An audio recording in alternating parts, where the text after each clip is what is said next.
সবাইকে নমস্কার। ইংরেজি নববর্ষ 2025 উপলক্ষে আমি সকল রাজ্যবাসীকে আন্তরিক শুভেচ্ছা ও অভিনন্দন জানাচ্ছি। প্রতিটি নতুন বছর আমাদের কাছে নতুন নতুন প্রত্যাশা নিয়ে আসে।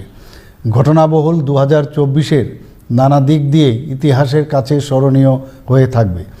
বিগত বছরের কর্মধারাকে পাথেয় করে আগামী দিনেও জনগণের প্রত্যাশা পূরণে রাজ্য সরকার দায়বদ্ধ।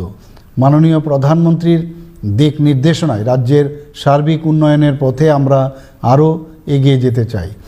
রাজ্যে যে উন্নয়নের কর্মধারা সৃষ্টি হয়েছে, নতুন বছর 2025 আমাদের রাজ্যকে পূর্ণতায় ভরিয়ে তুলুক। 2025 সকলের জন্য আনন্দের বার্তা নিয়ে আসুক। আমি সকল রাজ্যবাসীর সুখ সমৃদ্ধি ও সুস্থতা কামনা করছি। সবাইকে নতুন বছরের হার্দিক শুভেচ্ছা, ধন্যবাদ ও নমস্কার।